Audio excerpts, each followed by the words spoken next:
ناظرین، اسرائیل کا شیطانی نیٹ ورک یعنی کہ اس کی جاسوسی کا نیٹ ورک پوری دنیا میں پھیلا ہوا ہے اور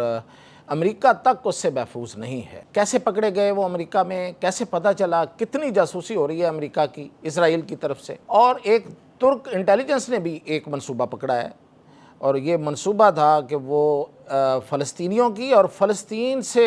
جو ریلیٹڈ جو اس کے کچھ حمایتی ملک ہیں یا ترکی سمیت کچھ اسلامی ملکوں کے بارے میں وہ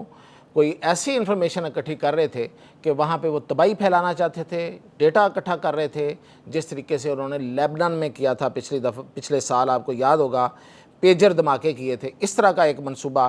انٹیلیجنس نے پکڑا ہے، ترک انٹیلیجنس نے، اور اس کے علاوہ دو بڑے اہم واقعات ہوئے ہیں، دو ہلاکتیں ہوئی ہیں، وہ کس نے کرائی ہیں، اس کے پیچھے کون ہے، ان تفصیلات کے ساتھ میاں طاہر۔ تو سب سے پہلے تو میں آپ کو بتاؤں کہ ترکی کی انٹیلیجنس نے ایک سیل پکڑا ہے، اور وہ سیل کیا کر رہا تھا، وہ 2016 سے لے کے اس نے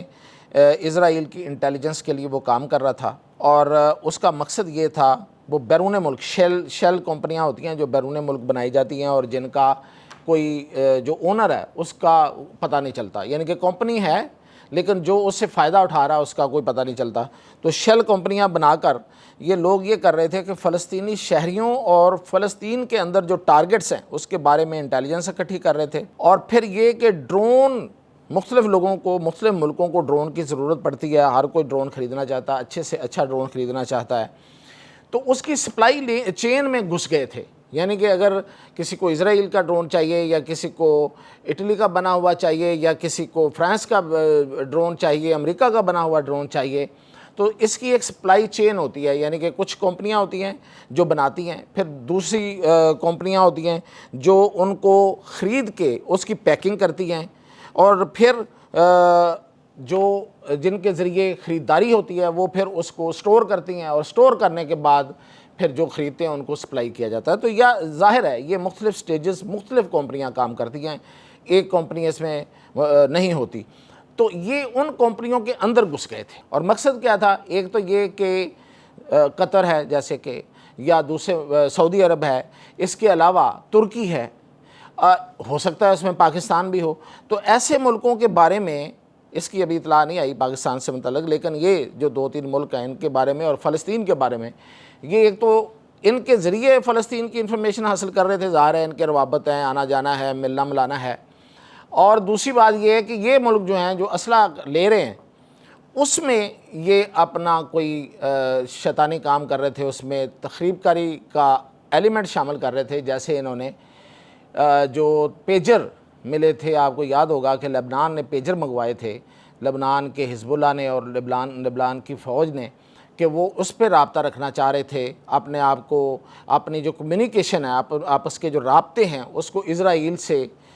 خفیہ رکھنے کے لیے، لیکن جب انہوں نے کہیں آرڈر دیا تھا کسی کمپنی کو، تو یہ درمیان میں کسی کمپنی میں یہ گھس گئے ہوئے تھے، یعنی کہ جو بنانے والے اور بیچنے والے ہیں ان کو نہیں پتہ تھا اس بات کا، لیکن جو پیکنگ کر رہے تھے وہاں گھس کے انہوں نے اس میں ایکسپلوسیو لگا دیے تھے، بارودی مواد لگا دیا تھا، اور ان کو ٹائمر لگا دیا تھا، اور پھر جب وہ پیجر پہنچے اور ایک خاص وقت پہ ایٹ اے ٹائم انہوں نے ریموٹ کے ذریعے ان پیجرز کو اڑایا، اور آپ کو یاد ہوگا کہ 60 کے قریب لوگ جو ہیں وہ اس میں مارے گئے تھے، اور 1500 لوگ جو ہیں وہ زخمی ہو گئے تھے۔ تو یہ تو مارے جانا اور زخمی ہونا یہ تو ٹھیک ہے، ایک بڑا نقصان ہے، لیکن سب سے بڑی بات یہ ہے کہ آپ کسی کی تنظیم کے اندر گھس کے اس کو اڑا دیں، تو یہ تو بہت بڑی سبکی بھی ہوتی ہے اس تنظیم کی، اور اس تنظیم کی جو اپنے جو رازداری ہے وہ تو ختم ہو گئی، تو پھر تنظیم کاہے کی رہی۔ تو اس طریقے سے یہ ابھی یہ کوشش کر رہے تھے کہ ڈرون جو ہے، ڈرون مختلف ملک خریدتے ہیں، ان میں ایسے کوئی ایکسپلوسیو لگائے جائیں، تو اس کے لیے انہوں نے یہ کیا کہ جو ڈرون خرید کے، مختلف مصنوعات جو ہیں وہ خرید کے، ڈرون کے پرزے اور ڈرون،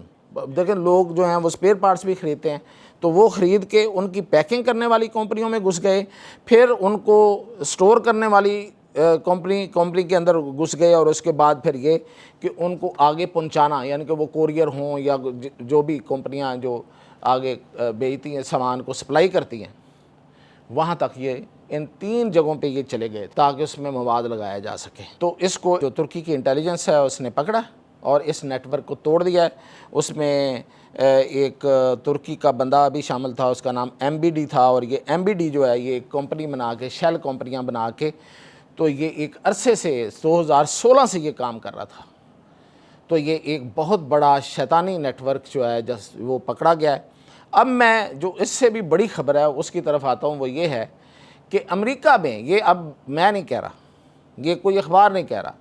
یہ امریکہ کا ایک سابق CIA آفیسر ہے جان کیروکی جو ہے کئی آپ کو پتہ ہے انکشافات کرتا رہتا ہے۔ اب اس نے حالیہ جو بڑا انکشاف کیا وہ یہ ہے کہ FBI نے ابھی ان دنوں 187 موساد کے ایجنٹ پکڑے جو امریکہ کے اندر، ان کے اداروں کے اندر، ان کے مختلف حساس تنصیبات کے اندر بیٹھ کے جاسوسی کر رہے تھے۔ اب پکڑ لیے، ظاہر ہے اسرائیل کے ایجنٹ پکڑے ہیں تو انہوں نے شور شرابہ تو نہیں کرنا تھا، تو اندر ہی اندر بات رہ گئی۔ تو وہ کہتا ہے، کیروکی کہتا ہے کہ میں نے پوچھا موساد والوں سے کہ کیا ہی ضرورت پڑ گئی تھی آپ کو یہ ایجنٹ جو ہیں وہ یہاں پہ انسٹال کرنے کی؟ 99% تو آپ ہماری سب باتوں سے واقف ہیں، سب رازوں سے واقف ہیں۔ امریکہ کا کون سا ایسا راز ہے جو موساد سے چھپا ہوا ہے؟ بلکہ اگر آپ یہ جیفری ایپسٹین والا جو چلا ہے، سارا فلم چلی ہے، تو اس میں تو یہ موساد کا بندہ تھا اور یہ سارے بڑے لیڈروں کو اس نے کانا کیا ہوا تھا، تو دنیا بھی شامل ہے اس میں۔ تو یہ تو آگے بڑھ کے آپ لوگ کام کرتے ہیں اور ہماری معلومات تو آپ سے چھپی نہیں ہے۔ 99% اس نے یہ فگرز بولا اس کے سامنے، موساد والے بندے کے سامنے، کہ 99%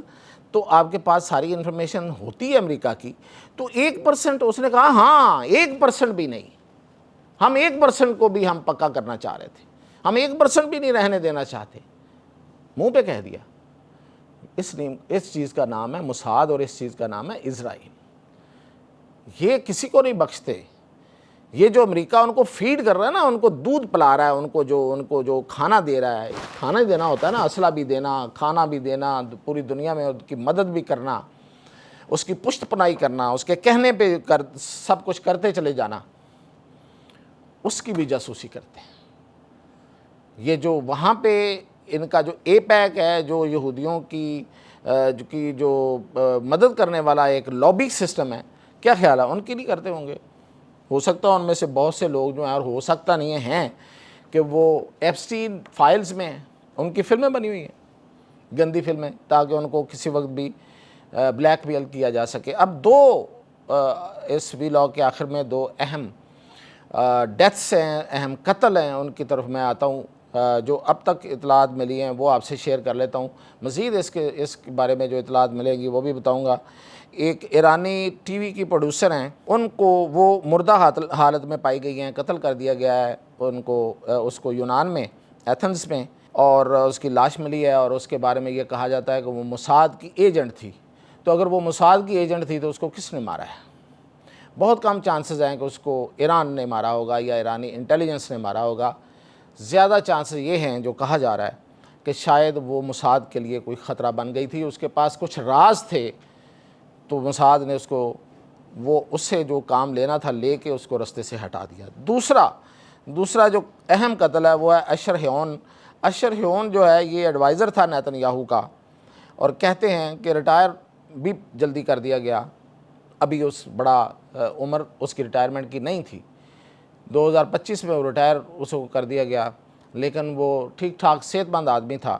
اور اچانک اس کی فیملی کہہ رہی ہے کہ اچانک وہ